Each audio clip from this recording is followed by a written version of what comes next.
नको मना गुंतू माया जाळ काळाला जवळी ग्रासावया काळाची नावडी पडेल बा जेव्हा सोडविना तेव्हा माये बाप सोडविना राजा देशीचा चौधरी अनेक सोय रे भले भले काळाची नावडी पडेल बा जेव्हा सोडविना तेव्हा माये बाप तुका म्हणे तुझं सोडविना कोणी एक चक्र पाणी वाचोनिया काळाची आवडी पडेल बा जेव्हा सोडविना तेव्हा माय बाप विठ्ठला विठ्ठला विठ्ठला विठ्ठला विठ्ठला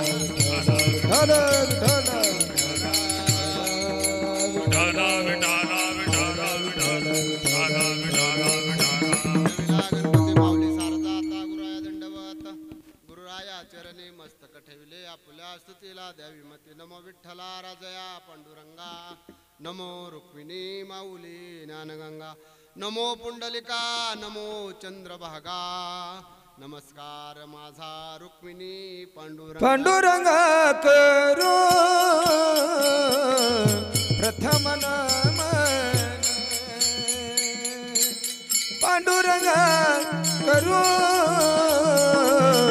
प्रथम नमन पांडुरंगा करू प्रथम नमन पांडुरंगा करू प्रथम नमन पांडुरंगा करो प्रथम नमन पांडुरंगा करो प्रथम नमन पांडुरंगा करू प्रथम नमन हो पांडुरंगा करू प्रथम नमन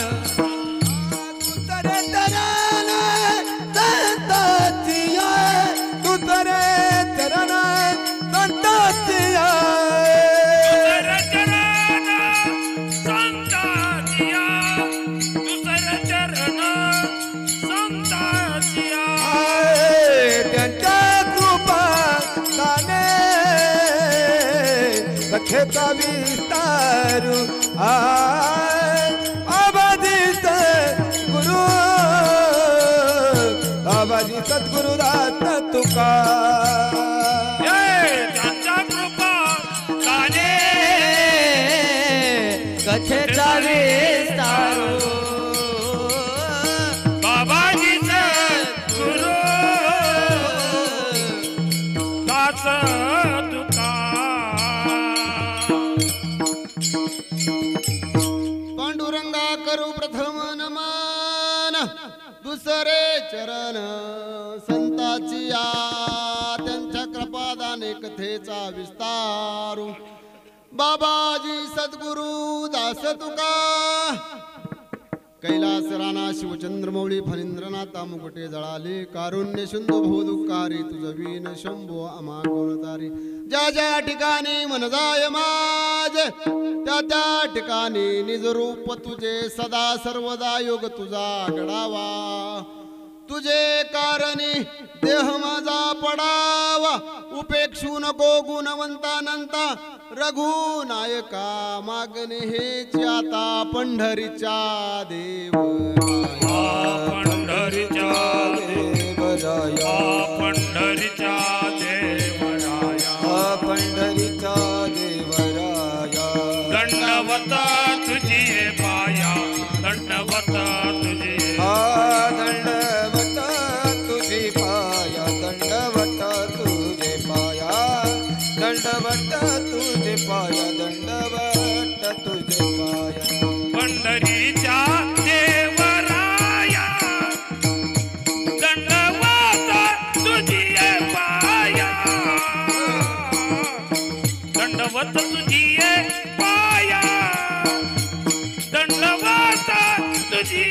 पंढरीचा देवराया दंडवत तुझे पाया दंडवत तुझे पाया दंडवत तुझे पाया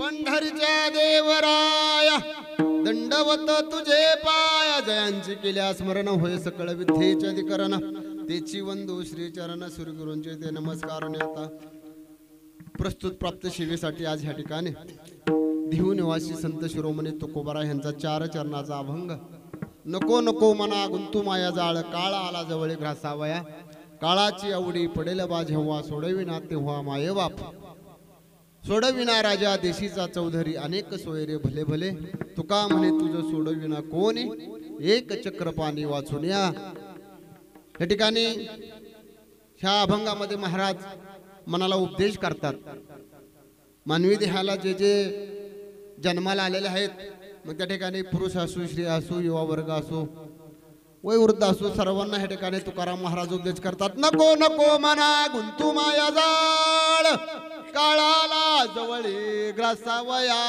काळाची नावडी पडेल बा जेव्हा सोडविना तेव्हा माय बाप म्हणले जन्मल्यापासून जीवन जगत असताना काळ तुमच्या पाठीमागे लागलेला आहे म्हणून ह्या ठिकाणी तुकाराम महाराज या अभंगामध्ये म्हणतात नको नको मना गुंतू माया जाळ काळाला जवळ ग्रासावया काळाची नावडी पडेल बा जेव्हा सोडविना तेव्हा माय बाप म्हणले ह्या ठिकाणी काळाची उडी जर पडली तर त्या ठिकाणी कुणी माय असो बाप असो कुणी गणगोत्र असो त्या ठिकाणी म्हणले सोडविना राजा देशीचा चौधरी अनेक सोयरे भले भले अरे म्हणले देशाचा राजा असू सोयरे असू गणगोत्र असू म्हणले कुणी सोडवणार नाही म्हणले मग ह्यात सोडवणार कोण तू का म्हणे तुझं सोडविना कोणी एक चक्र पाणी वाचून या तुकाराम महाराज या ठिकाणी सांगतात तर तुला कोण सोडवल तर ह्या ठिकाणी भगवंताशिवाय कुणी या ठिकाणी तुला सोडणार नाही म्हणून या ठिकाणी ते म्हणतात नाम संकीर्तन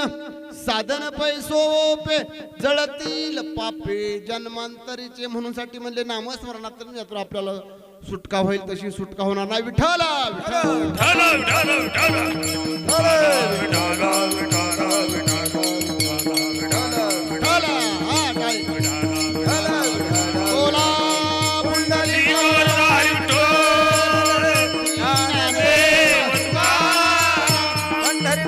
भगवान की जय ईश्वर महाराज की जय महाराज की जय महाराज की जय महाराज की जय शिवाजी महाराज की जय संभाजी महाराज की जय महादेव विठाला विठाला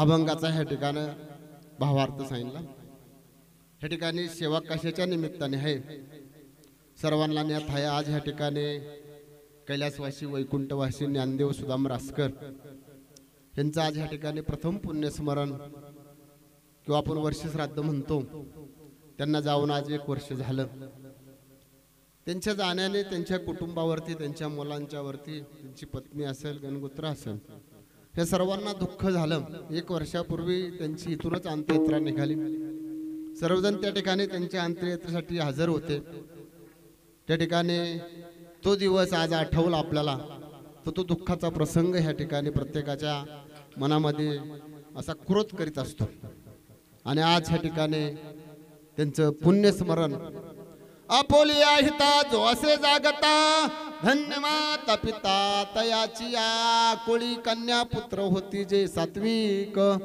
तयाचा हरिक वाटे देवा ह्या ठिकाणी कुळाला येणारी मुले आई वडिलांचा उद्धार करायचा आहे तर त्यासाठी मुलं चांगली निघावी लागतात म्हणजे त्यांच्यावरती चांगले संस्कार केले जातात त्यावेळेस आई वडिलांच्या उद्धारा केल्याच्या नंतर त्या ठिकाणी माता पित्यांना धन्यता दिली असते त्या ठिकाणी आज यांची मुलं आहेत मग त्या ठिकाणी किरण असेल पांडुरंग असेल त्यांनी आज हा वडिलांच्या ह्या ठिकाणी प्रथम पुण्यस्मरण का करायचं अजून त्या आत्म्याचा प्रवास चालूच 1 वर्ष झालं आणि तो प्रवास चालू असताना आज त्या ठिकाणी न्याय निवाड्याचा कार्यक्रम आहे. आपण म्हणू 1 वर्ष झालं माऊलींना जाऊन, अजून ते चालतात, त्यांचा प्रवास चालू आहे परलोकाचा. तो प्रवास संपला नाही. तो आज ह्या ठिकाणी तो स्वर्गामध्ये त्यांना त्या ठिकाणी स्थान प्राप्त होणार आहे.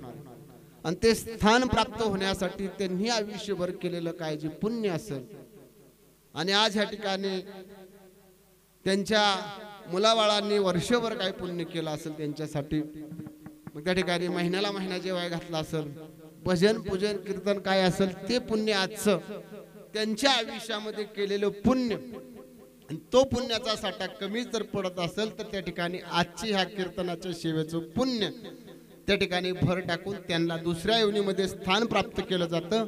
आणि ते स्थान प्राप्त केल्यानंतर त्यांचा आज ह्या ठिकाणी 12 ते 12:30 ह्या दरम्यान त्यांना दुसरी योनी प्राप्त होणार आहे. तोपर्यंत अजून त्यांचा प्रवास चालूच आहे. विठ्ठल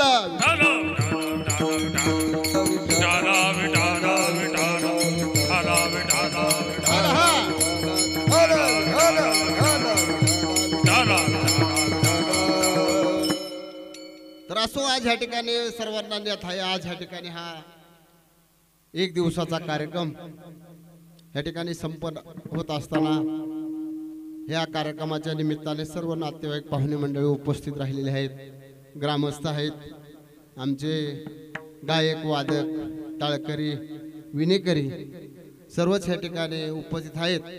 एकदा त्यांना सर्वांना तुम्हा सर्वांना या ठिकाणी साष्टांग असा दंडवत करून सेवेला सुरुवात करतो. विठ्ठल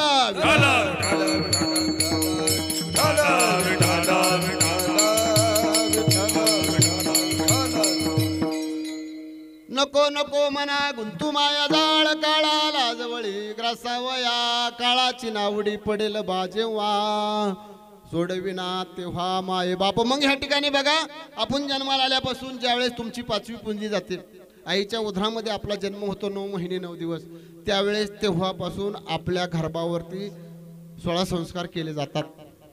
त्या ठिकाणी स्त्रीला पहिला महिना झाला, दुसरा झाला, तिसरा झाला, चौथा महिना झाला, चौथ्या महिन्यामध्ये सगळ्या बाबा हात पाय ह्यांची वाढ होत चालते. ज्या ज्या वेळेस हे सगळे 5 गर्भसंस्कार 5 महिन्याचं हुस्तोर केले जातात. आणि ह्या ठिकाणी हे संस्कार करत असताना मनुष्य जन्माला आल्याच्या नंतर त्याची त्या ठिकाणी 5वी पूजली जाते, आणि 5वी पूजी दिवशी त्या ठिकाणी 6वे अक्षर टाकून देते. आणि आईच्या उदरात असताना हा देह, हा जीव त्या ठिकाणी भगवंताला प्रार्थना करतो, देवा मला ह्या यातना सहन होत नाहीत. म्हणले हे शरीर कसं आहे, म्हणले मळमूत्राचं कोठार आहे. म्हणले त्या ठिकाणी ते मळमूत्र तोंडामध्ये जाते, नाकामध्ये जाते, नकोय ही यातना, म्हणून तो विनंती करत असतो. आणि भगवंत त्याची विनंती 7व्या महिन्यात ऐकत असतो. ऐकल्यानंतर देवाला वचन दिलं जातं की देवा मला ह्या गर्भवासाच्या यत्नातनी बाहेर काढ, मी तुझी सेवा करल. देवाने वचन घेतलं, आणि वचन घेतल्या तर 9 महिने 9 दिवस झालं की माता प्रसूत झाली आणि बाळ झालं. बाळ जन्माला आलं की देव त्या ठिकाणी त्याला विचारायला येतो, अरे मला तू आता ह्या ठिकाणी वचन दिले आईच्या उदरामध्ये, तुला आता मी यातनी मुक्त केले, तू माझी सेवा करणार का? आणि त्याच वेळेस हा देह खोटं बोलायला लागला. जीव कवा कवा आवाज येतो ज्यावेळेस माता प्रसूत झाली की त्या बाळाचा, त्यावेळेस भगवंताचा त्याचा संवाद चालू आहे. वचन दिलंय, तो खोटं बोलायला लागल्याच्या नंतर तिथून पुढे भगवंत त्याच्या पाठीमागे काळ लावतो. आणि मग 5वीला ज्यावेळेस 5वी पूजली जाते, 5वी पूजली की त्या ठिकाणी मग 6वी येते आणि तुमचं अक्षर त्या ठिकाणी लिहून ठेवते. म्हणले त्या ठिकाणी ललाटीचे दिले की मग त्या ठिकाणी तुमचं मरण कधी आहे, तुम्ही कधी जाणार आहे. जसं एखादा मनुष्य नोकरीला जातो आणि त्याचं 60 वर्षाचा बॉन्ड त्या ठिकाणी लिहून दिल्याच्या नंतर त्याचं रिटायरमेंट 60 वर्षाने होणार आहे, पण ते आधीच लिहून घेतलं जातं. एकदा 60 वर्ष झालं तो कसलाही भारी कलाकार असला तरी त्या ठिकाणी त्याला ती नोकरी सोडून यावं लागते. तसं आपलं एकदा 6वीने आपलं अक्षर लिहून ठेवलंय, तुम्ही कधी जाणार आहे ह्याची आपल्याला कल्पना नाही. मनुष्याच्या देहावरती 16 संस्कार केले जातात. पहिला संस्कार आहे म्हणले नामकरण विधी. बघा या ठिकाणी दुसरा संस्कार म्हणले लग्न सोहळा आहे, तिसरा संस्कार अंत्यसंस्कार आहे. मग हे 3 संस्कारामध्ये सगळ्यांना जावं लागतं. त्याचा 13वा होतो. ज्याचं लग्न झाले त्याचा 13वा, ज्याचं लग्न नाही झाले त्याचा 14वा करावा लागतो. हा संन्यासी धर्म आहे. आणि मग या ठिकाणी आपण हे करत असताना प्रत्येकाच्या या ठिकाणी लग्नाचा सोहळा होतोय, अंत्यविधीचा सोहळा होतोय, मग त्या ठिकाणी दशक्रिया का करायचा, 10वा का करायचा, 13वा का करायचा? म्हणजे 10वा हा विधी आहे आणि 13वे हे शास्त्र आहे. म्हणजे त्या ठिकाणी वर्ष श्राद्ध का करायचं म्हणून मी तुम्हाला सांगतोय, लक्ष देऊन ऐका. प्रथम पुण्य स्मरण आहे आपलं, हे का करायचं? तर या ठिकाणी मनुष्याच्या देहावरती 16 संस्कार केले जातात.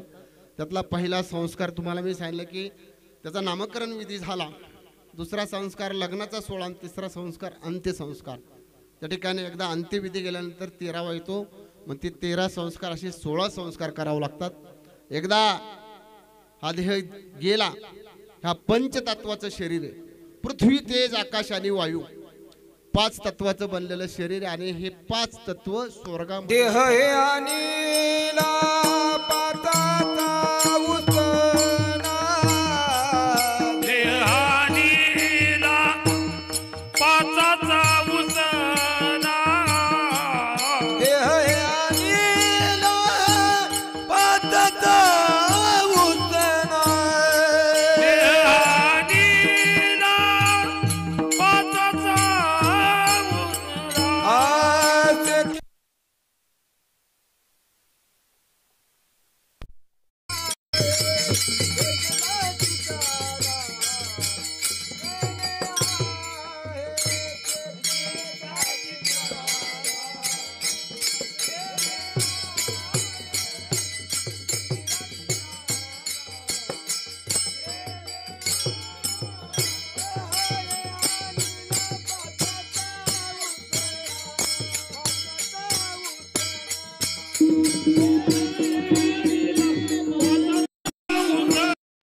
पाचाचा उसना.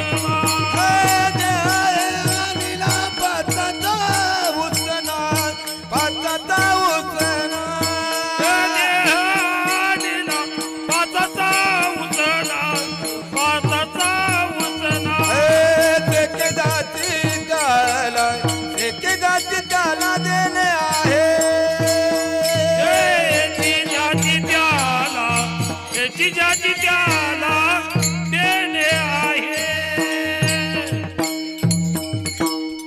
देहानीला पाचाचा उसना, ज्याचे त्याला आज देणे आहे. ज्याचा देह आणलाय त्याला परत द्यायचा आपल्याला, हा आपला नाही. देह काळाचे धन कुबीराचे, येथे मनुष्याचे काय आहे? काय आहे तुमच्या इथं? काही नाही. म्हणजे हा देह काळाचा आहे, धन कुबीराचं आहे म्हणले, कुणाचं काही नाही म्हणले. आपण ह्या ठिकाणी अशावरती जगतोय. मग ह्या ठिकाणी बघा दशक्रिया विधी झाला की तो आसमा आणायचा आणि 13 दिवस त्याच्यावरती ते संस्कार करायचे. मग कुणी भजन करायचं, कीर्तन करायचं त्या ठिकाणी, कुणी त्या ठिकाणी रोज ज्ञानेश्वरी वाचावी आणि ते 13 दिवस 13 संस्कार केले की हा आत्म्याचा प्रवास चालू होतो. आणि तो प्रवास चालू झाला की मग महिन्याला महिना घालावा लागतो. त्यांचा 1 महिना म्हणजे 1 दिवस, 1 ताट दिलं की ते महिनाभर ते जेवण झालं तिथं. त्या आत्म्याला जर ते ताट मिळालं नाही तर तो आत्मा पिच्छात येऊन जाऊन तुम्हाला पितृदोष या रूपाने तुमच्या पाठीमागं लागल्यानंतर मग तुमची कसली बलाढ्य त्या ठिकाणी संपत्ती असू द्या, मग त्या ठिकाणी ते संपत्ती असलेली बलाढ्य त्या ठिकाणी सगळी संपत जाते. आणि मग संपत गेल्यानंतर तुम्ही म्हणता अहो काय काळ होता, काय त्यांचा काळ होता म्हणले. आणि त्या काळामध्ये म्हणले काय, त्या काळामध्ये एवढा भला मोठा प्रपंच, एवढा मोठा पैसा, एवढी मोठी माणसं, गाड्या घोड्या, पण आज सगळं म्हणले संपून गेलेले का? अरे गेलेल्या बापाला आईला जर 1 ताट दिलं नाही महिन्याला तर त्यांचे पितृदोष त्या ठिकाणी लागल्याच्या पुत्र झाला वंशधुराचारी, पुत्र झाला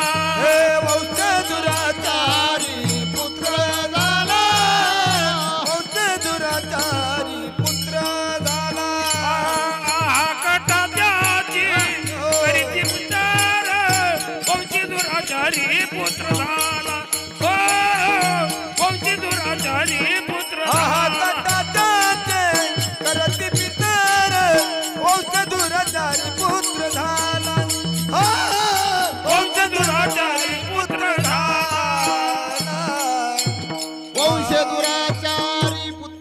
झाला. अरे दुराचारी पुत्र जर पोटाला आला आई वडिलांच्या तर तो आई वडिलांना घास देत नाही. आणि मग त्या ठिकाणी तो आत्मा पिच्छात युनीत गेल्याच्या नंतर तो ठिकाणी पितृदोषाच्या रूपाने आल्याच्या नंतर अरे मुलगा इंजिनियर झाला, म्हणले डॉक्टर झाला, मुलगी डॉक्टर झाली, म्हणले लग्न ढमाना, मग ह्या दिवृषाकडे जा, त्या ज्योतिषाकडे जा. मग त्यांनी सांगायचं तुम्ही तुमच्या पाठीमाग पितृदोष आहे, मग ते पितृदोष काढण्यासाठी तुम्ही कुठं जा, म्हणले काशीला जा. त्या ठिकाणी म्हणले ते दोष काढा, मग त्र्यंबकेश्वरला जा.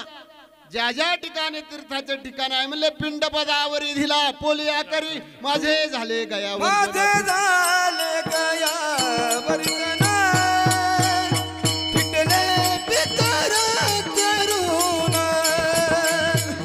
फिटले पितराचे ऋण, फिटले पितराचे ऋण.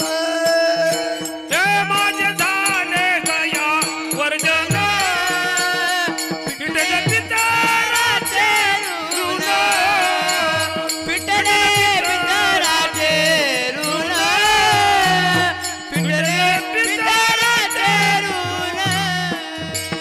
माझे झाले गया वर्जन पिटले पितराचे ऋण, पिटले पितराचे ऋण, पिटले पितराचे ऋण.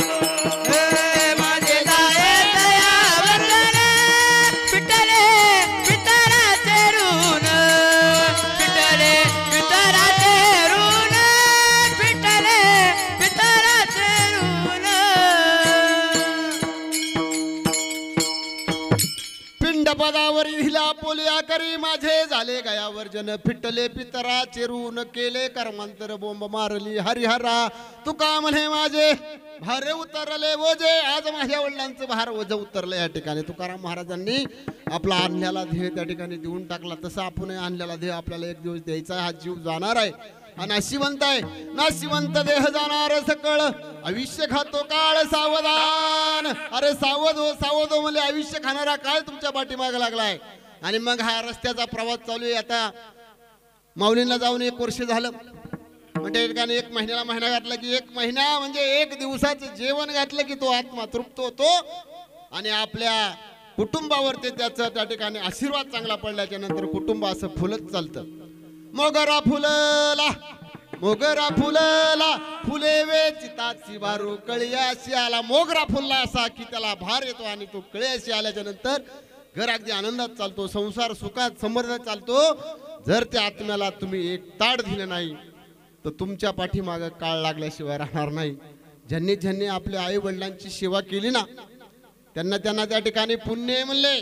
आई वडिलांना विसरले, अरे ज्या आई बापाने आयुष्यभर काबाड कष्ट करावं, हाताचा पाळणा करावा, नेत्राचा दिवा करावा, मुलांना वाढवावं, त्या आईने पाठीला मुलगा बांधावा, दुसऱ्याच्या शेतावरती जावं, काम करावं आणि आपली मुलं मोठी करून संसारामध्ये अख्खं आयुष्य वेचावं.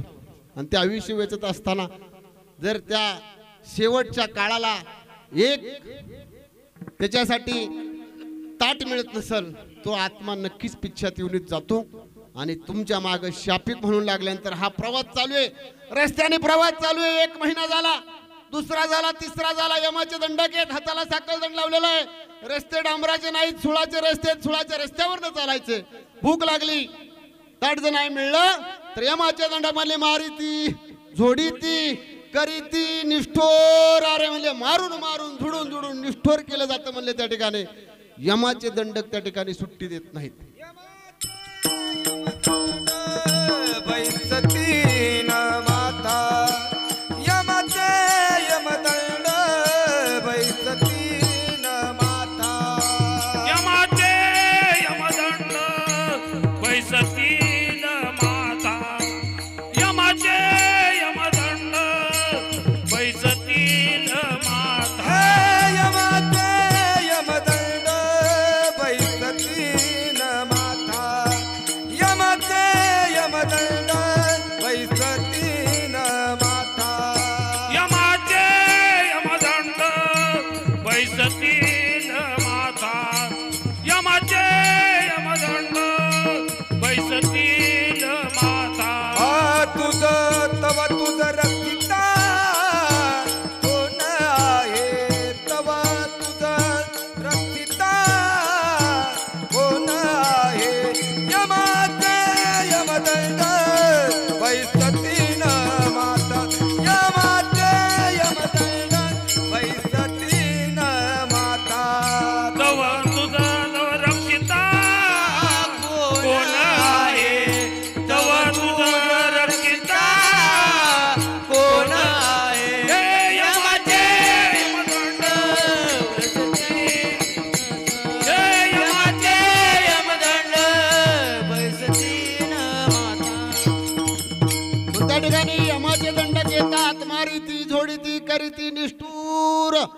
मारल्यानंतर तो आत्मा तळमळतो आणि मग त्याला विचारतात, अरे जन्माला आला, 100 वर्षाचं आयुष्य भगवंताने तुला दिलं, आईच्या पोटामध्ये असताना विनंती केली, ह्या गर्भवासाच्या यातना सण महिन्यात देवाने तुला सोडणूक करून दिली आणि खोटं बोलायला लागला. अरे ज्यांच्यासाठी पिशव्या भरोभर आणल्या, चोऱ्या केल्या, माऱ्या केल्या, प्रपंच मोठा केला आणि आज एक ताट तुला जेवायला त्या ठिकाणी देत नाहीत, म्हणून त्या ठिकाणी मग त्याला मारतात, झोडतात, हाणतात आणि जसा जसा आत्म्याला चाबूक बसतो ना, बघा रस्त्याने निघालेला प्रवास, तुम्ही रस्त्याने चाला, पायामध्ये काय नसावं, उन्हाचा कार असावा आणि आपल्या पोटामध्ये अन्न नसावं, त्यावेळेस इकडे जागा आहे ना, इकडे पुढं इकडे या सगळ्या महिला आहेत, या इकडे या, चला तुम्ही पण ह्या शूटिंग मध्ये आला पाहिजे, इकडे उठा लवकर, चला या लवकर, चला विठाला विठाला, चला वया पुढे या.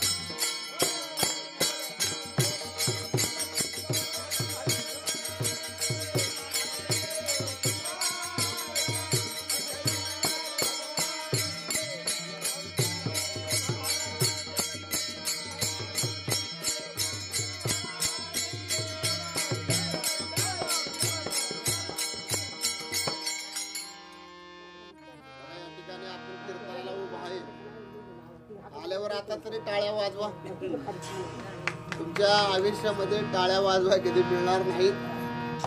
या ठिकाणी म्हणले या कलियुगामध्ये एवढाच फक्त मंडप राहिला, म्हणजे त्या ठिकाणी आपली सोडणूक होणारी, इतर पुढेही नाही. म्हणजे कलियुगी माझे करावे कीर्तन देवी नारायण कीर्तनामध्ये भगवंत दत्तगुरूंनी चोपदाराचं रूप घेतले आणि देवाच्या गळ्यातली नाही.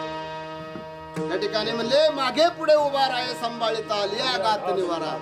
हा चोपदार आहे. आपण आता दत्त जयंती झाली तर दत्त एकमुखी दत्ताने त्या ठिकाणी कीर्तनामध्ये भगवंताच्या नामदेवाच्या त्या ठिकाणी चोपदारकी पत्करली आणि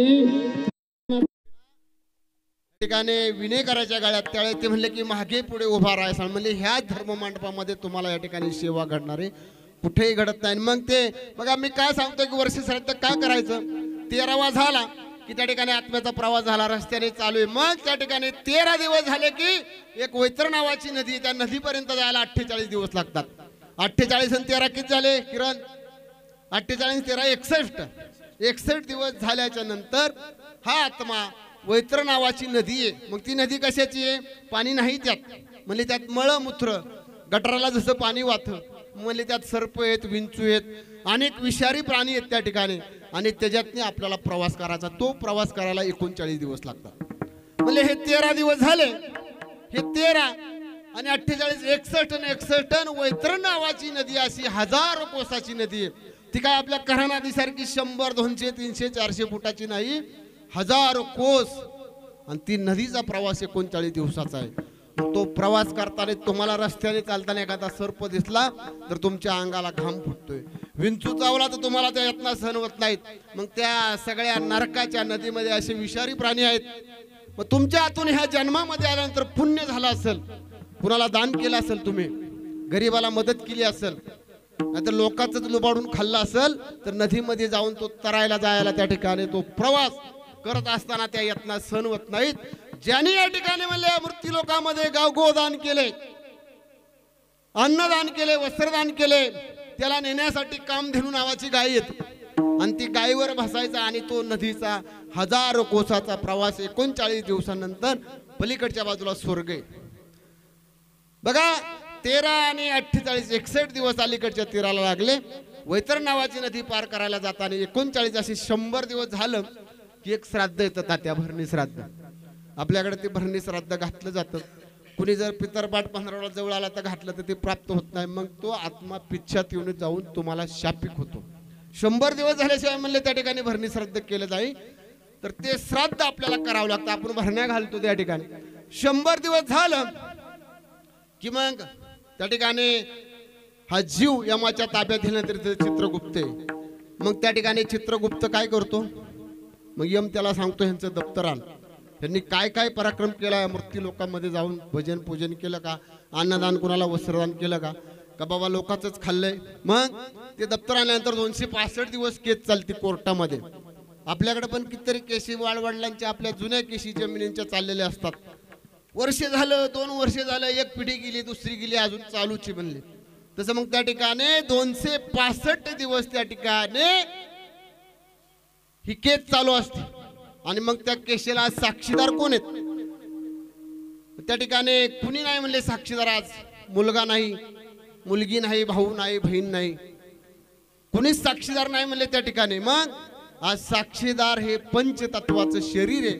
सूर्य साक्षीला आहे, चंद्र साक्षीला आहे, पृथ्वी साक्षीला आहे, म्हणले वायू साक्षीला आहे, आकाश साक्षीला आहे. त्या ठिकाणी म्हणले या मृत्यू लोकांमध्ये ह्या पृथ्वीवरची जो राज्य करतो तो भगवान शिव त्या ठिकाणी आज साक्षीला आहे. म्हणले आकाश देवता कोण आहे, भगवान विष्णू आहे म्हणले. वायू देवता कोण आहे म्हणले त्या ठिकाणी, अधिमाई शक्ती आहे म्हणले. मग ह्या 5 देवता आज त्या ठिकाणी साक्ष देतात. मग त्या ठिकाणी तुम्ही किती जरी खोटं बोलला तर हा पंचतत्वाचा ध्येय आज माऊली महाराजांना त्या ठिकाणी आज त्या खोड्यात उभं केलं जातं. त्यांची केस चालू आहे, आता निकाल होणार त्यांचा 12 वाजल्या की 10 मिनिटांनी.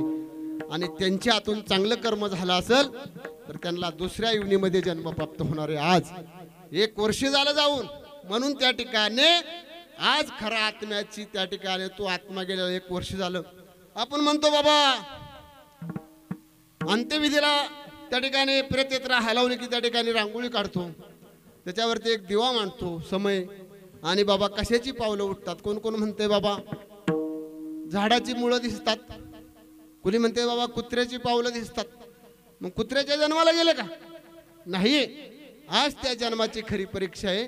त्यांनी आयुष्यभर केलेलं पुण्य आणि त्यांच्या आज जे काय बाबा साक्षीदार म्हणून ते पुण्य कम पडलं जाईल, ते आज ह्या सेवेत त्यांना त्या ठिकाणी ते पुण्य मिळाल्यानंतर त्यांना दुसरी योनी प्राप्त होईल. विठ्ठल विठ्ठल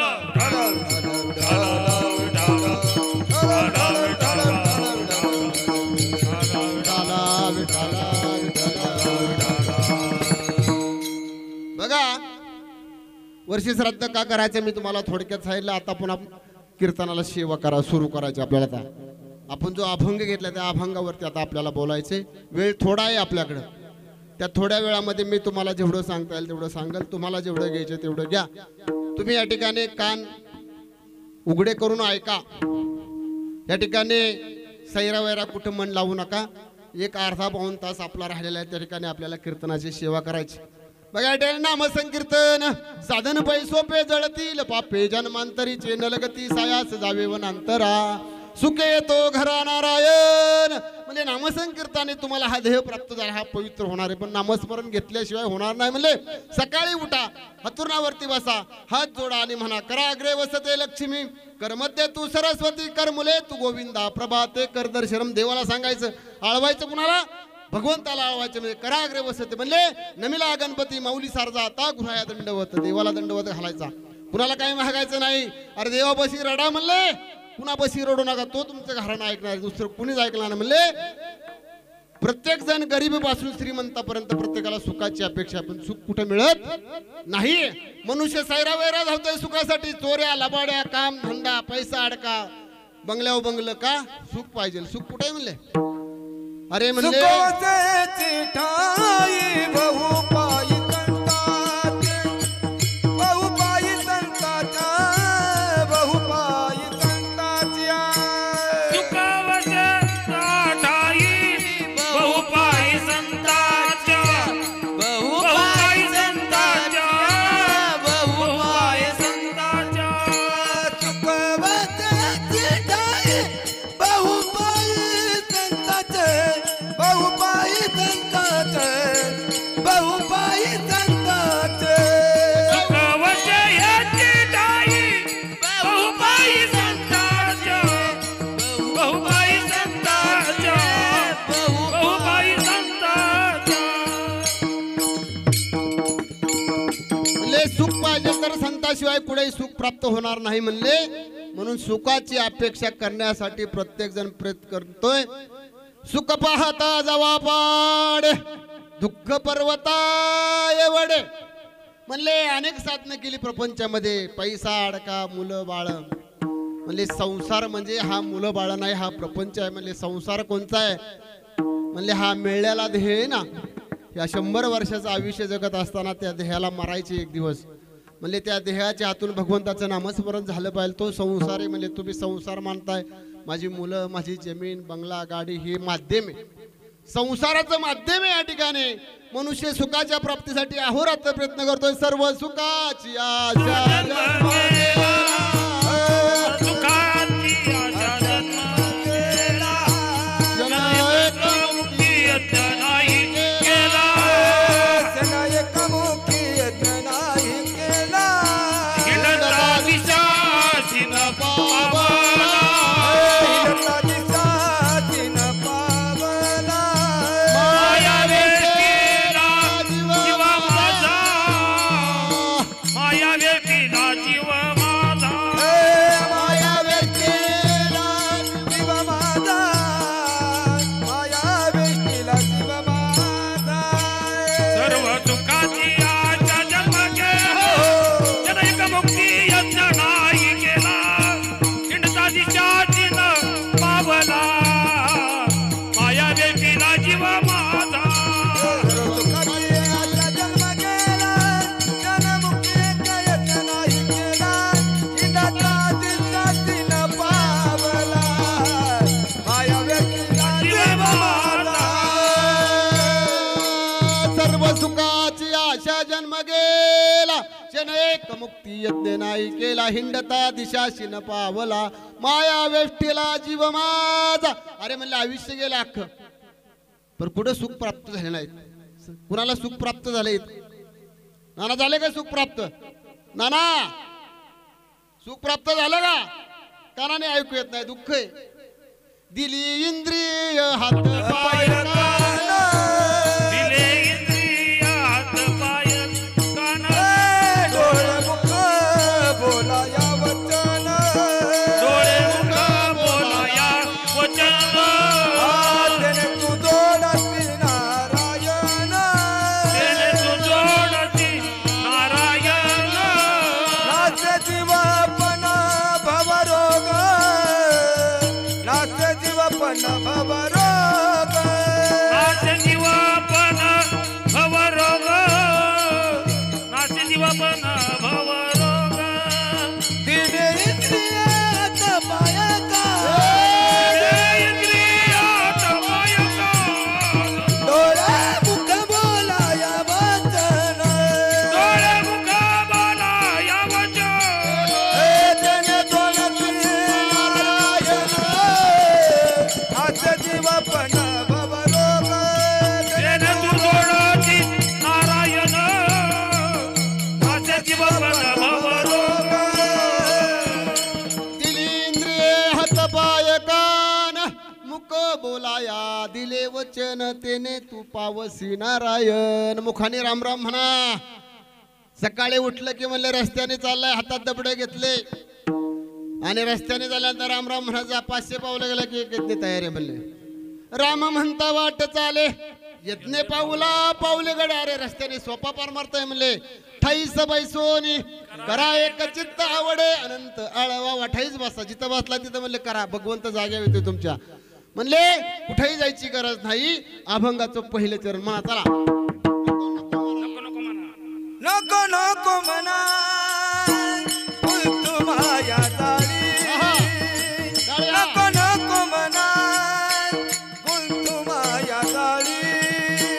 नको नको म्हणा गुंतू माया जाळी. नको नको म्हणा गुंतू माया जाळी. हे नको नको म्हणा गुंतू माया जाळी. नको नको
जवळी ग्रासावया काळाची नावडी पडेल बा जेव्हा सोडविना तेव्हा माय बाप सोडविना बंधू पाठीसी बहीण सेजेची कामिना दूर राय सोडविना राजा देशीचा चौधरी अनेक सोय रे भले भले तुका म्हणे तुझ सोडविना कोणी एक चक्र पाणी वाचून या विठ्ठल विठ्ठल.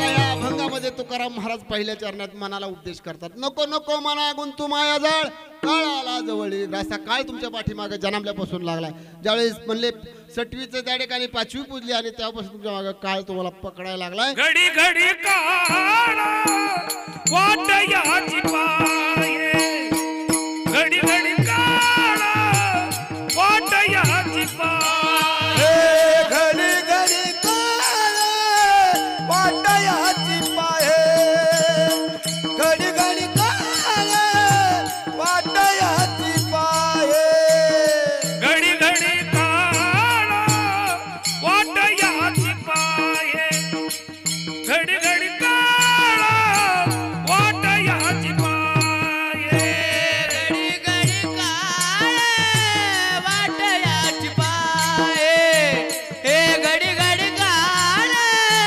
वाटयाची पाये अजून किती आहे अवकाश अजून किती आहे अवकाश हरिमुखी गाता हरपदी चिंता हरिमुखी गाता हरपदी चिंता हे हरिमुख गाता हर परिचिता हरिमुख गाता हर परिचिता घडी घडी काळ वाटयाचे पाय अजून किती आहे अवकाश अजून किती आहे अवकाश वाटयाची पाये अजून किती यावे अवकाश अजून किती यावे अवकाश अवकाश घडी घडी काळ वाट ह्याची पाय अजून किती आहे अवकाश. बघा एका कुटुंबामध्ये नवरा बायको 2 मुलं जीवन जगत असताना शेतकरी कुटुंब आहे. मालकांचं अचानक बाबा दुःख निधन झाल्याच्या नंतर लहान मुलं आहेत दोन्ही पण आणि दोन्ही मुलांना ती आई मोठं करण्यासाठी आपल्या हाडाची काढ करते रक्ताचं पाणी करते ह्याची त्याची मोलमजुरी करते आणि मुलांना मोठं करून त्या ठिकाणी बाबा त्यांचा प्रपंच चांगला सजवायचा आहे. आई वडिलांचं स्वप्न काय असतं माझी मुलं मोठी व्हावं चांगल्या नोकरीला लागावेत चांगल्या हुद्द्यावरती लावा लोकांच्या मध्ये नाव कमवावं अशी अपेक्षा असणारे ज्या आई वडिलांनी आयुष्यभर काबाड कष्ट केलेलं असतं त्या आई वडिलांचं चीज होण्यासाठी आई उपाशी राहते एक वेळेस पण मुलांना जेवायला देते. बाप रस्त्यावरती काम करतो कुणाची लाज बाळगत नाही. अहोरात्र प्रयत्न करून काबाड कष्ट करायचे संसार मोठा करत करत आयुष्य अगं संपत चाललेलं आहे. हे आयुष्य संपत असताना जीवन जगत असताना अचानक प्रसंग घडला. मालक निघून गेल्यानंतर मुलांचं संगोपन करायचं. मुलं मोठी झाली शेतकरी वर्गामध्ये जमीन जुंबलाय 2 बैल आहेत घरी. दोघं भावांनी सकाळी उठावं शेतात जावं नांगर धरावा आईने 12 वाजता मुलांच्यासाठी जेवण घेऊन पाठी भरावं आणि रानाकडे निघावं. सकाळी पहाटे उठावं चूल पेटवावी स्वयंपाक करावा मुलांना शेतावरती गेल्यानंतर 11 वाजल्या भूक लागली असेल माझ्या मुलांना काळजी करणारी आई असते आणि त्या ठिकाणी भूक लागली म्हणून आईला घरचं उरकता उरकता 12 वाजल्या सूर्य डोक्यावरती आलाय. अरे माझी बाळ भुकेली असत्या सकाळी गेल्यात सकाळी पाटाऊ धाकायला गेल्यात. आईने डबा भरला पाटी भरली आणि रानात निघाल्यानंतर शेतामध्ये नांगर चाललाय.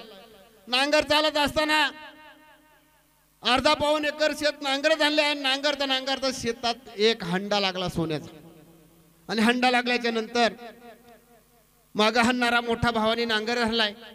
बारका भावाच्या हातात बैलाचं त्या ठिकाणी कासराय आणि 2 बैलाचा नांगर चालला असताना तो हंडा मोठ्या भावाच्या नजरेस पडला. परत आऊत फिरून आल्याच्या नंतर तो हंडा बारक्याही भावाने पाहिल्यानंतर मोठ्या भावाला वाटलं हा हंडा जर आता मला एकट्याला मिळला तर माझा प्रपंच मोठा होईल, म्हणून त्याने मागचा पुढचा विचार नाही केला. नको नको मना गुंतू माया जाळ काळाला जवळी ग्रासावया काळाला. भावाने नांगर सोडला आणि दगड उचलला आणि बारक्या भावाच्या डोक्यात दगड घातला. बघा सोन्याच्या मोहापायी भाऊ भावाला खातोय आणि भावाला मारल्याच्या नंतर त्या नांगरटीच्या सरीमध्ये भावाला घालून टाकला आणि 12 वाजली. आई आली, आले बाळो. अरे रामा कुठं गेला? भूक लागली नाही का? बैल सोडलेत, आजूबाजूला आई बघती बाळ कसं आहे ना. जेवणाची वेळ झाली, थोरला आला, जेवायला बसला. ती विचारते अरे बाळू कुठे गेला? अरे रामा कुठे गेला? बाळूला विचारला. बाळू सांगतो आई तिकडे कुठेतरी गेला असेल. आईचा जीव त्या ठिकाणी भूक वाचून कासवेत झालाय. आईला पण जेवायचे, पण रामू आला नाही. मग आई हाक मारती इकडे तिकडे, भक्ती बाळ दिसाना. जवळ जाती, नांगराला बांधलेला बैल माती उकरायला लागतो आणि माती उकरल्यानंतर रक्ताचं थारुळ दिसल्यानंतर आई आक्रोश करते. जेवायला बसलेला मुलगा उठतो, आई ज्या बाळापाशी रडत्या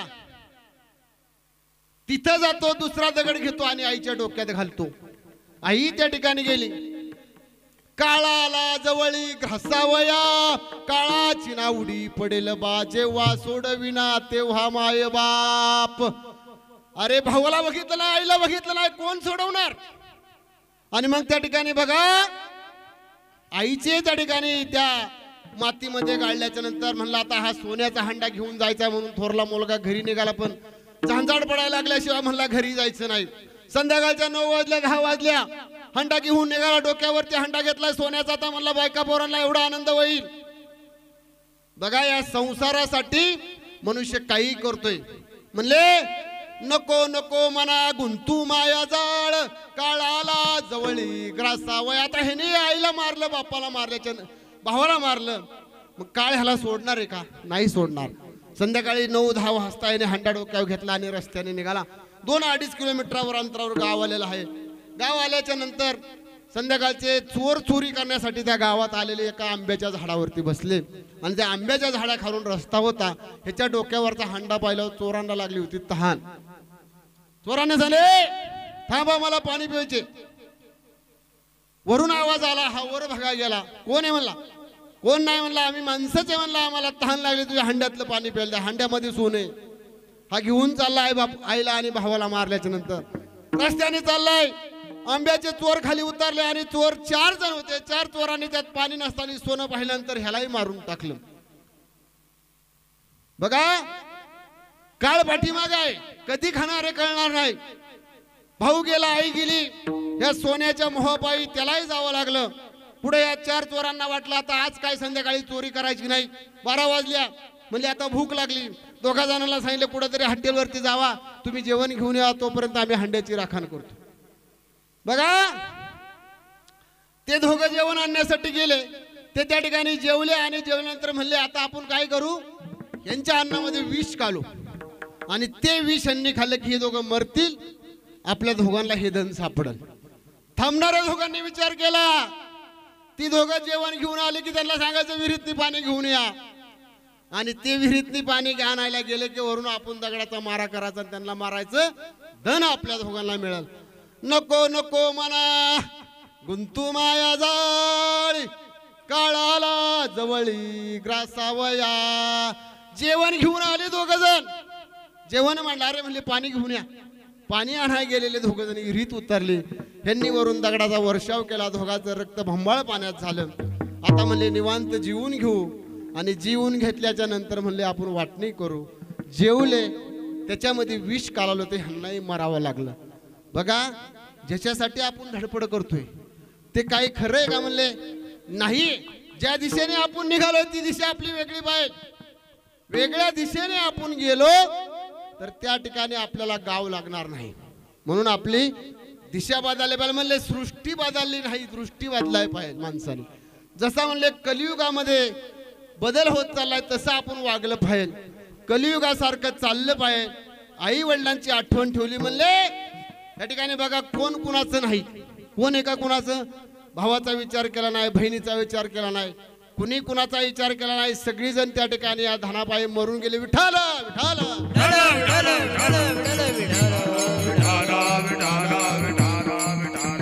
तुका म्हणे धन धनासाठी घेती प्राण, धनासाठी घेती प्राण, धनासाठी घेती प्राण. तुका म्हणे धन धनासाठी देते प्राण, धनासाठी देते प्राण, धनासाठी देते.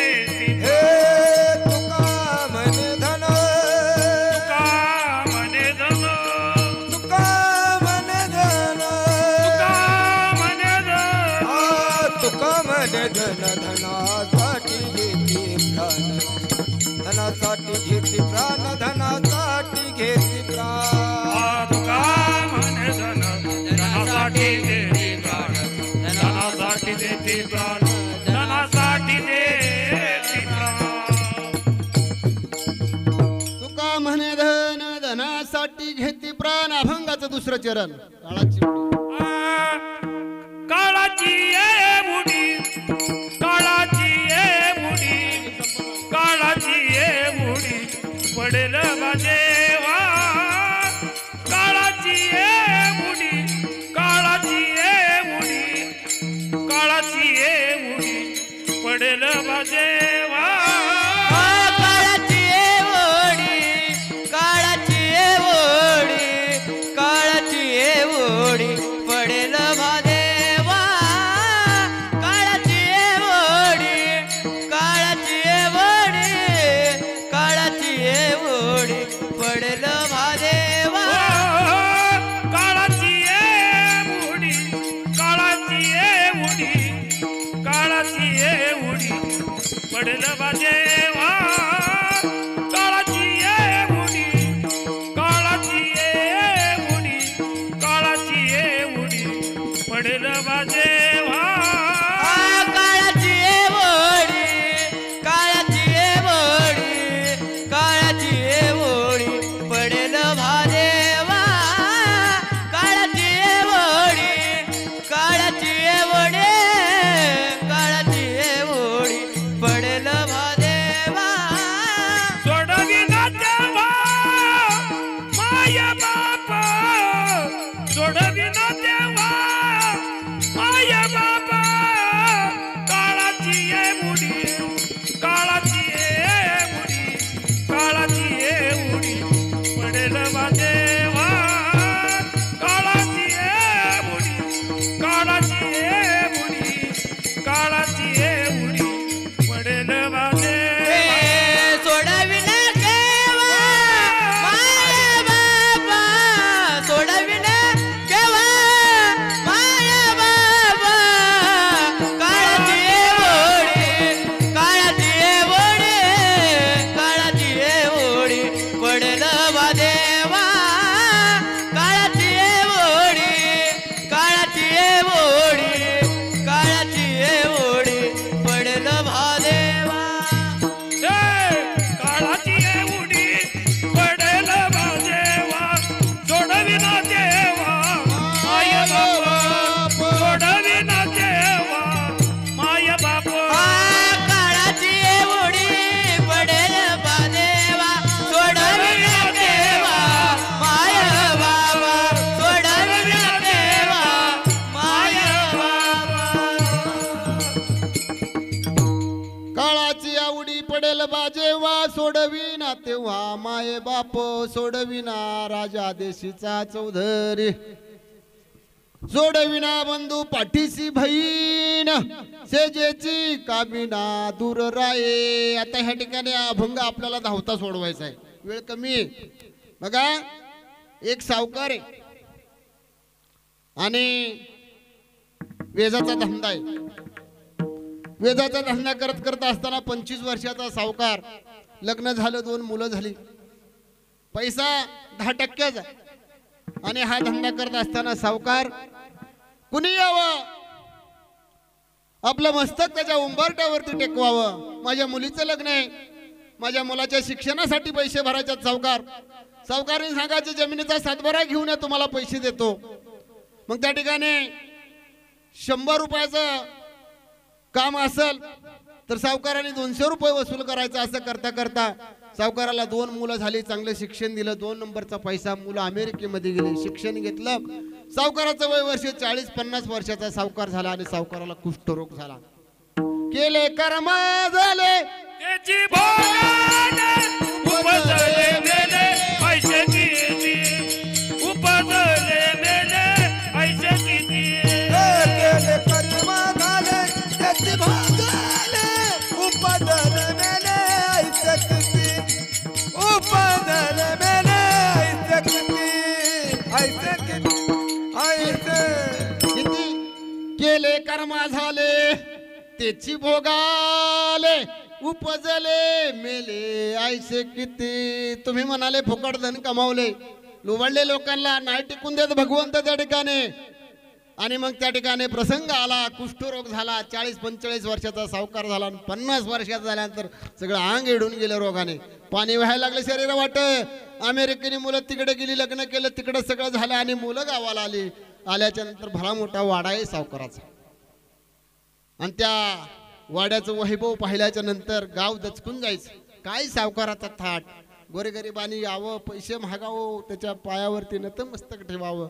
सावकाराने मुलाबाळांच्यासाठी हा पैसा कमावला आणि काळ पाठीमागे सावकाराच्या लागल्याच्या नंतर काळ पाठीमागे लागलाय सावकाराच्या. सावकार त्या ठिकाणी बघा काळाच्या ओघात सावकारावरती प्रसंग आल्याच्या नंतर मुलं आली, भला मोठा वाडा आहे.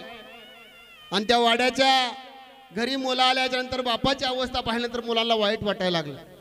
म्हणजे बाबा काय झालं तुम्हाला, सांगताय ना मला काय झालंय ते. आयुष्यभर म्हणजे व्याजाचा धंदा केला, तुम्हाला मोठं केलं, शिक्षण दिलं, मुलं बाहेर गावी गेली, नोकरीला लागली, लग्न केली. आणि मुलांनी हे पाहिल्याच्या नंतर त्यांनी सांगितलं बाबा तुमचा मुक्काम आता घरातली हलवावं लागल का, आमची मित्रमंडळी यायच्यात, अमेरिकेवरनं माझे मित्र यायच्यात. दोन्ही मुलांनी सांगितलं. 6x6ची जाळी बाहेर ठुकली आणि सावकाराचा मुक्काम त्या जाळीमध्ये आल्याच्या नंतर सावकार त्या ठिकाणी रात्रंदिवस देह तळमळायला लागला, अंगाची लाह होती, शरीर साथ देईना. मुलांनी घराच्या बाहेर काढलं. बघा काळाची आवडी पडेल बा जेव्हा, सोडविना तेव्हा माये बाप सोडविना, बंधू पाठीसी बहीण, सेजेची कामिना दूर राय. मुलं बाळ नातवंड बायको सगळे आहे. सावकार त्या ठिकाणी भोग भोगतोय 6x6च्या जाळीत. बघा प्रसंग कठीण आला त्याच्यावरती. आणि हा संध्याकाळचा चंद्र उगवलाय, भूक लागली सावकाराला, घराच्या बाहेर काढलं. 1-2 महिने झाला. अरे म्हणला काय होतं, काय झालं, ज्याच्यासाठी आयुष्य झिजावलं म्हणले त्या मुलांनी मला घराच्या बाहेर काढावं. बघा घराच्या बाहेर काढल्यानंतर दुःख झालं बापाला, ज्याने हाताचा पाळणा नेत्राचा दिवा केली, मुलं मोठी केली, बाहेर गावी पाठवली, शिक्षण दिलं. आणि बापावरती प्रसंग आल्यानंतर बापाला घराच्या बाहेर राहावं लागलं. काय संपत्तीला करायचं. अरे नाही कुणाचा कुणी तुझा नवे रे कोणी, नाही कुणाचे कुणी तुझे नवे रे कोणी. अंगठी जाशील एकल्या प्राण्या माझे माझे मनोनी, अंगठी जाशील एकल्या प्राण्या माझे माझे मनोनी. नाही कुणाचे कुणी तुझे नवे रे कोणी, नाही कुणाचे कुणी अन तुझे नवे रे कोणी. अंती जाशील एकल प्राण्या माझे माझे मनोनी, अंती जाशील एकल प्राण्या माझे माझे मनोनी. बहीण कुणाची, भाव कुणाचा, कोण कुणाचा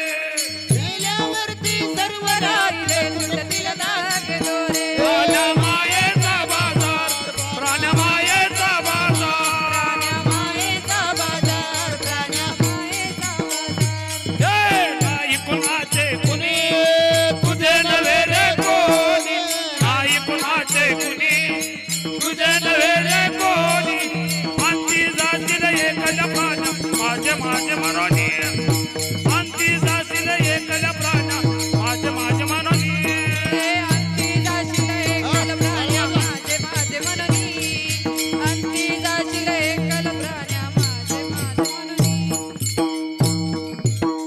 नाही कुणाचे कुणी तुझे नवे रे कोणी अंती जाशील एकला प्राण्या माझ माझ म्हणून बहीण कोणाचे भाऊ कोणाचे कोण कोणाचे सगळे सोयरे मेला मागे सर्व राहतील तुटतील धागे दोरे तुटला आयुष्याचा दोरा रे वावगा पसारा चोकोबा म्हणतात एकदा दोरा तुटला आयुष्य संपलेले म्हणजे त्याला गाठही मारता येत नाही बघा सावकारावरती प्रसंग आला आणि सावकार वैतागला भूक लागली सावकाराला हाक मारा ए वाळू नाताला हाक मारा ए वाळा अरे भूक लागली मला पाणी आणून दे नाताने म्हणावं बाबा माझा शाळेचा टाइम झाला माझे मित्रमंडळात मला आता वेळ नाही सुनबाई चालली सुनला हाक मारले तायडे अगं मला भूक लागली बाळा नाही बामूनजी आता मला वेळ नाही शेतामध्ये बाया आल्यात मला पाणी घेऊन जायचे कुणी त्या ठिकाणी अन्न पाणी देईना टाकुनी पळती रांगा पोरे टाकुनी पळती रांगा पोरे टाकुनी पळती रांडा पोरे टाकुनी पळती रांडा पोरे अंती होती पाट मोरे अंती होती पाट मोरे टाकुनी पळती रांडा पोरे टाकुनी पळती रांडा पोरे टाकुनी पळती रांडा पोरे टाकुनी पळती रांडा पोरे रांडा पोरे टाकून पळती रांडा पोरे सुनला हाक मारली सून येईना नाताला हाक मारली नातू येईना मग आता बायकोला हाक मारली अगं मला भूक लागली अगं जेवायला दे बाईला म्हणे बरे मरता तरी खरे अरे म्हणले तू आता मेलेला बरा आहे तुझा काय आता उपयोग आहे अंगाला कुष्ठरोग झाला तुझी घाण यायला लागले 6 महिने झाले सावकाराने पीडित दिवस काढले आणि एक दिवस ठरवलं आता थांबण्यात अर्थ नाही आणि सावकारने आपला घर सोडलं रात्रीच्या 1 वाजता पौर्णिमेची रात्री मजल करत करत गावाच्या बाहेर गेला 4-2 किलोमीटर वरती एक महादेवाचं मंदिर होतं त्या जंगलामध्ये गेला आणि त्या भगवंताच्या उंबरट्यावर आपलं नतमस्तक ठेवलं आणि देवा अरे ज्यांच्यासाठी हा संसार मोठा केला त्या मुलाबाळांनी माझ्याकडे बघितलं नाही भूक लागली अन्न मिळाना मला कुष्ठरोग झाला केले कर्म झाले त्याची भोगाले उपजले मेले आईशे किती मले मी वाईट कर्म केले देवा मला भोगावं लागलं ज्यांच्यासाठी या संसाराचा ओझं ओढलं त्यांनी आज त्या ठिकाणी दूरदृष्टी केली माझ्याकडे पाठ वळण केलं आणि मी तुझ्या दारात आलो बघा ज्यावेळेस माणसाला शेवटचा क्षण येतो आणि माणूस किती पैशाच्या गादीवर झोपला तरी त्या ठिकाणी त्याला सुख प्राप्त येत नाही का तर ह्या जीवनामध्ये आल्यानंतर चांगलं कर्म केलं पाहिजे चांगलं कर्म केलं तरच माणसाचं जीवन सुखी होणार आहे नाहीतर त्या ठिकाणी दुःख भोगावं लागणार आहे दुःख बांधवडी आया हा संसार सुखाचा विचार नाही कोठे संसार दुःख मूळ चौकडे इंगळ विश्रांती नाही कोठे रात्रंदिवस तळमळ कुठं विश्रांती आहे संसारामध्ये लग्न झालं बाय लग्न झालं की बाबा चांगलं झालं 4-2 वर्ष गेली मुलबाळ होईना मग त्या ठिकाणी दुःख प्राप्त झालं मुलबाळ झाली म्हणले मग शिक्षण झालं बाय शिक्षण झालं कुठंतरी त्याला नोकरी लागली बाय आयुष्य असं वेचत वेचत वेचत संपत गेलं म्हणले संसाराला म्हणले अशी निखारं लागलेले आहेत आणि ह्या संसारामध्ये जीवन जगत असताना भगवंताने आपल्याला हा नर दिले नंतर म्हणले नाचू कीर्तनाच्या रंगे ज्ञान दीप लावू जगी म्हणले ह्या कीर्तनाच्या ठिकाणी या कलियुगामध्ये भगवंत भेटणारे कुठे भेटायला म्हणले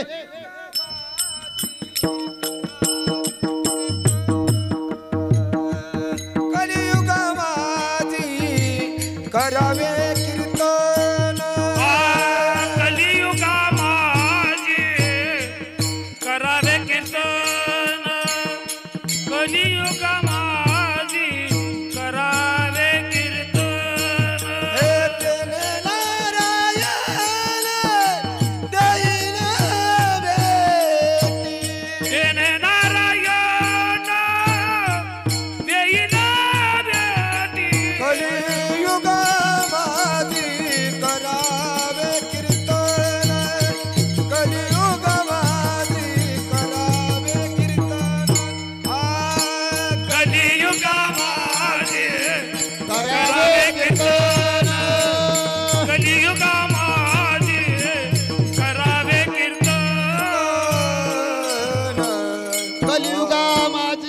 करावे कीर्तन.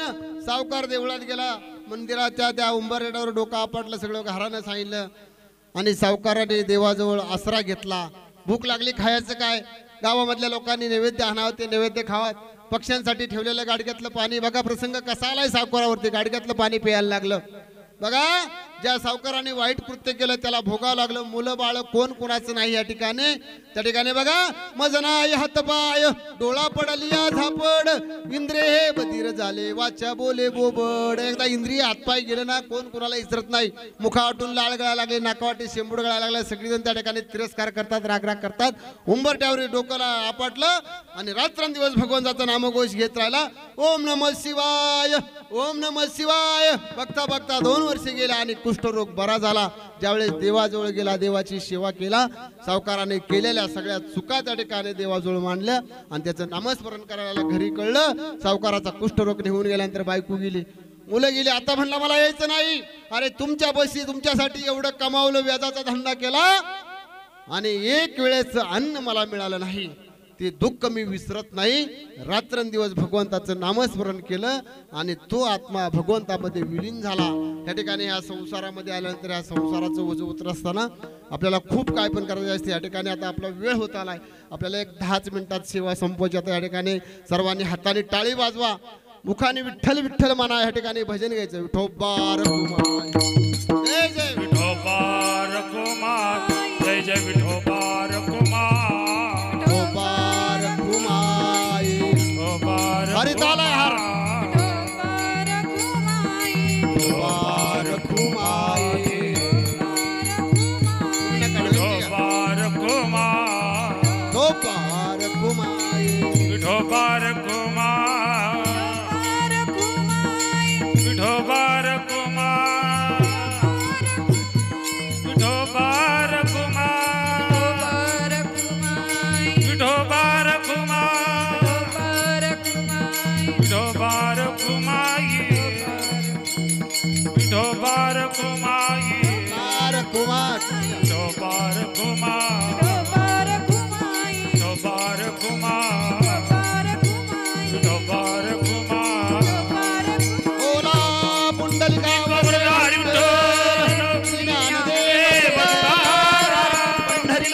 भगवान की जय, महाराज की जय, महाराज की जय, महाराज की जय, महाराज की जय, मुक्ताबाई माता की जय, हर हर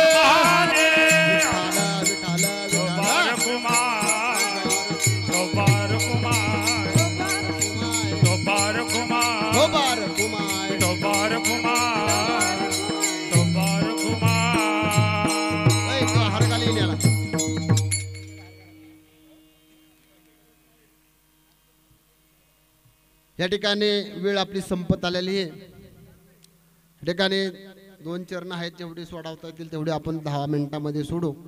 3ऱ्या चरणामध्ये तुकाराम महाराज म्हणतात या ठिकाणी, सोडविना राजा देशीचा चौधरी, अनेक सोय रे भले भले. किती सोय रे धारी असली तरी कोण कोणाला सोडवत नाही.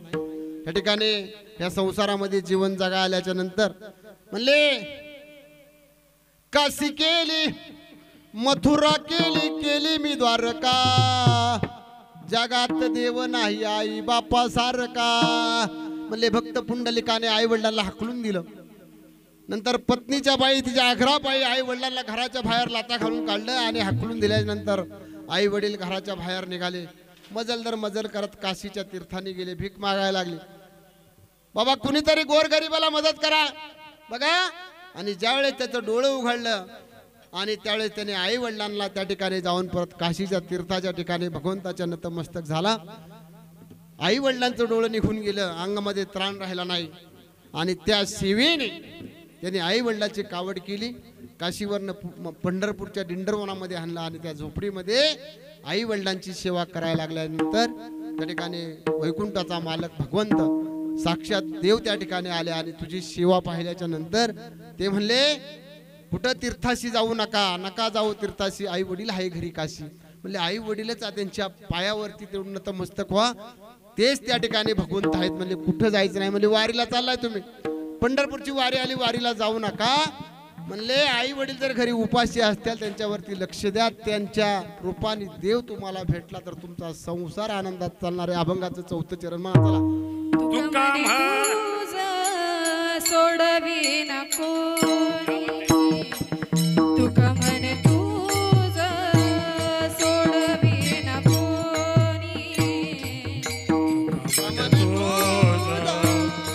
सोडवी नको तुका म्हणे तुझ सोडवी नको चला चला बा. तुझ सोडवी नको या ठिकाणी तुका म्हणे सगळं आरतीचं साहित्य घेऊन या. सोडवी नको कापूर उदबत्ती घरातले पांडू किरण त्यांच्या बायका बाईने सर्वांनी नातेवाईक तुमचे जावाई लिखे असतात त्यांनी या ठिकाणी यायचं आता. 5 मिनिटांनंतर या ठिकाणी आरती करायची. सोडवी नको एका चक्रपाणी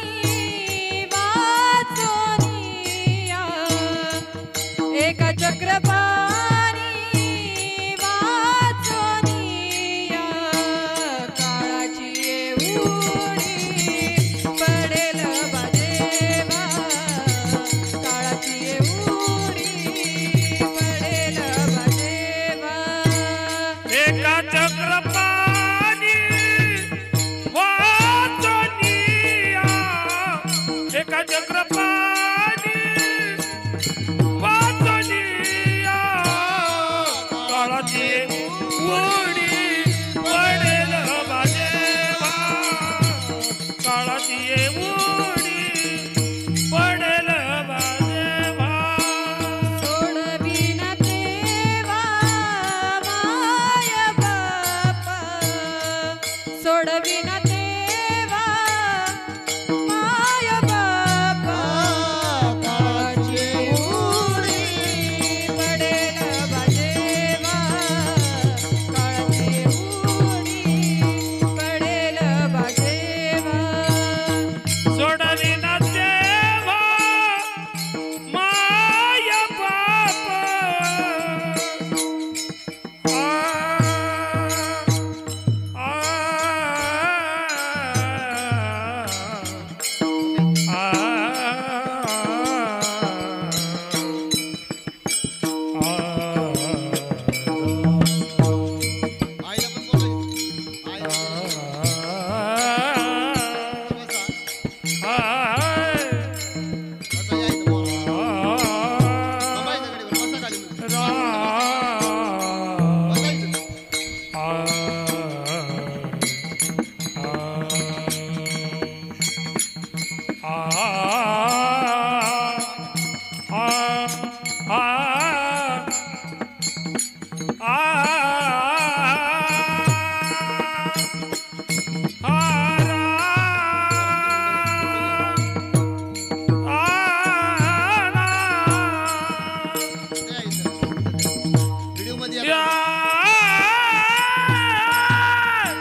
सोडविना कोणी एक चक्र पाणी वाचून या कुणी सोडवणार नाही बघा. ज्यावेळेस या कुरुक्षेत्रावरती युद्ध झालं आणि कर्णाचं आणि अर्जुनाचं युद्ध झालं त्यावेळेस बघा युद्ध झाल्याच्या नंतर त्या ठिकाणी अर्जुनाचा रथ हाकायला भगवंत होता आणि पात्रळे उचलायचं काम देवाने केले. बघा एवढं घोर काम करणारा भगवंत अर्जुनाच्या बाजूने होता. कर्ण एवढा मोठा होता म्हणले कर्णासारखा दानशूर कुणी नव्हता. पण स्वर्गात गेल्यानंतर कर्णाला भूक लागली आणि त्यांनी आम्हाला मागितलं अरे मला भूक लागली जेवायला दे. तो म्हणला तू कधी मूर्ती लोकांमध्ये दानच केलं नाही. अरे म्हणला तुला काय अक्कल आहे का यमा.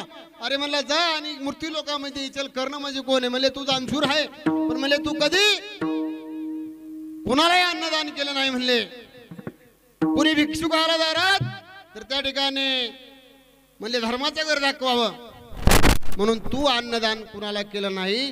तुझ्या हातून गोदान झालं नाही अन्नदान झालं नाही म्हणून तुला इथं जेवण नाही. म्हणून मग त्यांनी सांगितलं आता तुला भूक लागली तर तुझा अंगठा बोटात तोंडात घाला आणि चोखत बस. लहानपणी मूल जन्माला आले की तोंडात अंगठा धरतं चोखत बसतं त्याची भूक भागावतं. कर्णाचं युद्ध झालं. कर्णा समोर समोर लढाई सुरू झाली. कर्णाने बघा धनुष्यबाण जोडला आणि अर्जुनाचं शिर उडवणार तेवढ्यात भगवंताला कळलं. रथावरती असलेल्या भगवंताने आपल्या रथाची त्या ठिकाणी चाक खाली दाबले आणि तो बाण अर्जुनाच्या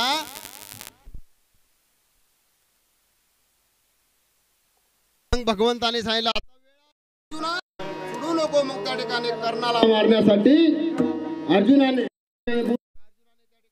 जोडला आणि त्यावेळेस कर्णाला सांगितलं होतं की ज्यावेळेस तुझ्यावरती तुझा काळ जवळ आलेला असेल त्यावेळेस तुझ्या पायाखालची वाळू घसरल आणि कर्णाचा रथ पृथ्वीमध्ये घुसायला लागल्यानंतर कर्ण खाली उतरतो. रथ काढाय वर जातो पण रथ निघत नाही. आणि मग युद्ध जोराला लागल्यानंतर तो म्हणतो देवा अरे अर्जुना म्हणला अरे आता तुझ्या हातात शास्त्र आहे आपली नीती अशी नाही.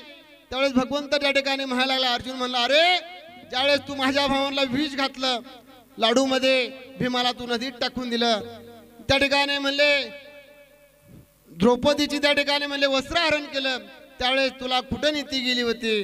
देवाने सांगितलं आता वेळ नाही. अर्जुनाला सांगितलं आता बाण जोडला आणि त्याचं त्या ठिकाणी बाण त्याच्या छातीमध्ये घुसल्याच्या नंतर सूर्याचा एक थेंब खाली पडला आणि कर्ण त्या ठिकाणी मराना. देवाने भटाचं रूप घेतलं आणि भगवंताच्या चरणाजवळ कर्ण आला आणि म्हणला देवा मला आता माफ कर मला तुझ्या चरणाजवळ घे. तुका म्हणे तुझं सोडविना कोणी एक चक्र पाणी वाचून या. भगवंताला विनंती कराल्यानंतर देवाला माहिती होतं. देवाने सांगितलं अरे मी भिक्षुक आहे मला काहीतरी तुझ्याकडून दान पाहिजे. कर्णाचे 2 दात सोन्याचे होते ते 2 दात सोन्याचे निघाल्याशिवाय कर्णाला मरण नव्हतं. देवाने भिक्षुकाचं रूप घेतलं. देवाने भटाचं रूप घेतलं आणि कर्णाला विनंती केली आणि म्हणला मला माझ्या झोळीत काहीतरी टाक. मग काय टाकू म्हणला माझ्याजवळ काहीच नाही. मला तुझ्या मुखामध्ये 2 दात सोन्याचे आहेत ते मला टाक मग तुला माझ्या चरणावरती पाहिजे.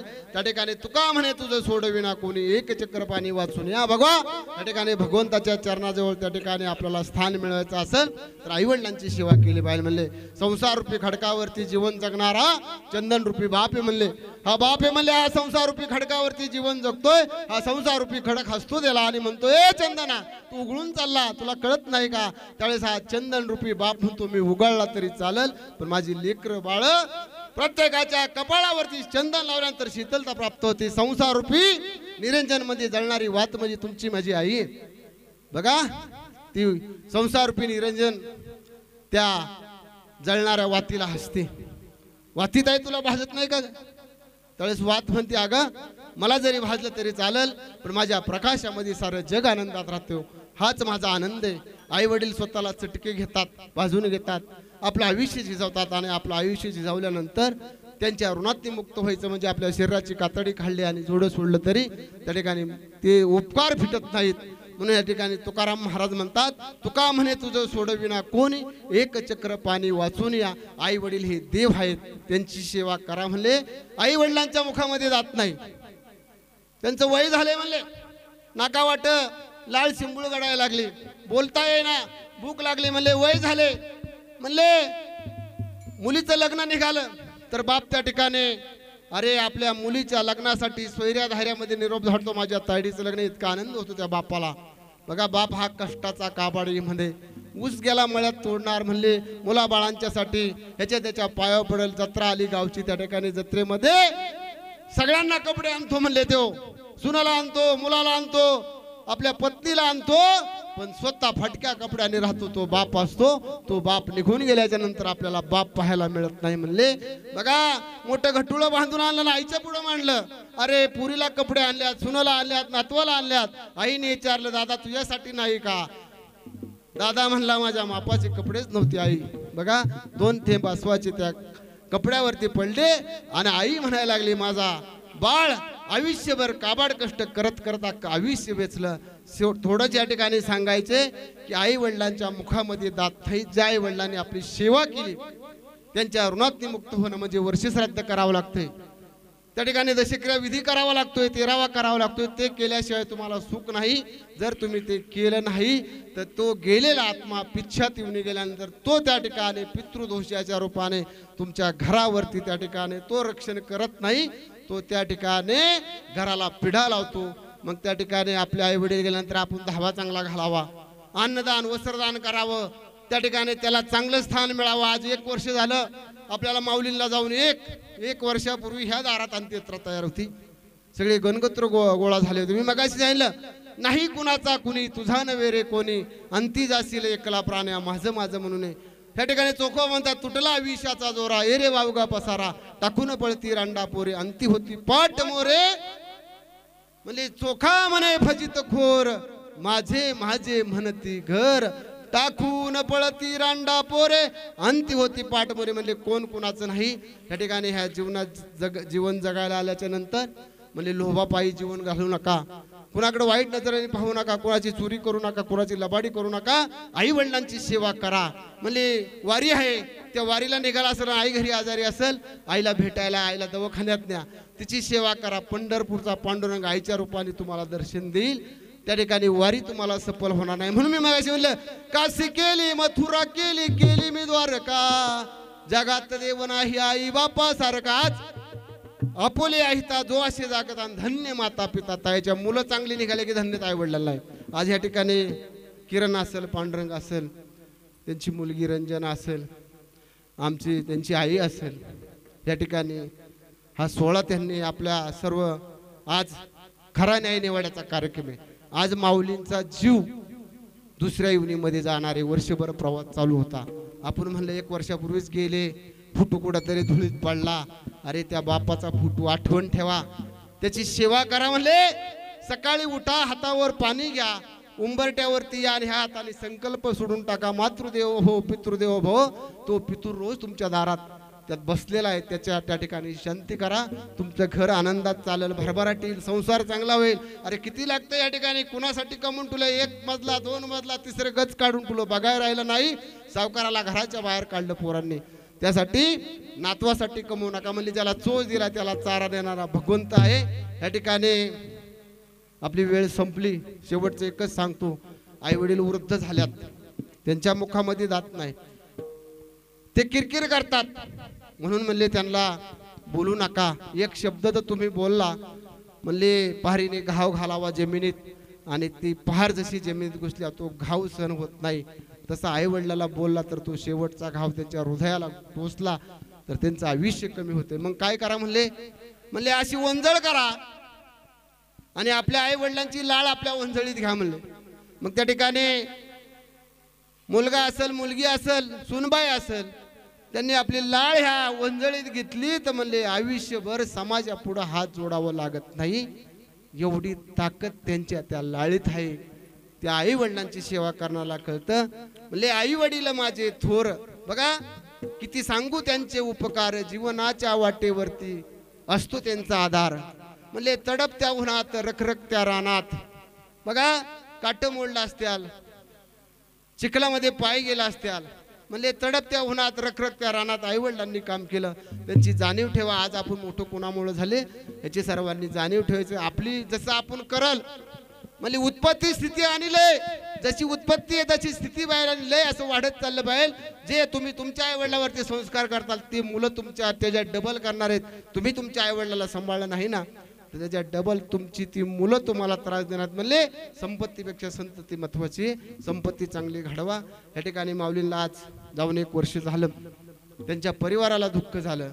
मग त्या ठिकाणी किरण असेल, पांडुरंग असेल, देवासारखी मुलं आहेत. त्यांची भगिनी आहे रंजना, हिरवे पाहुणे या ठिकाणी उपस्थित आहेत. जावाय सर्व कुटुंब नातेवाईक तुम्ही जण या ठिकाणी उपस्थित राहिला. मी तुमच्या सर्वांचे ह्या परिवाराच्या वतीने आभार व्यक्त करतो.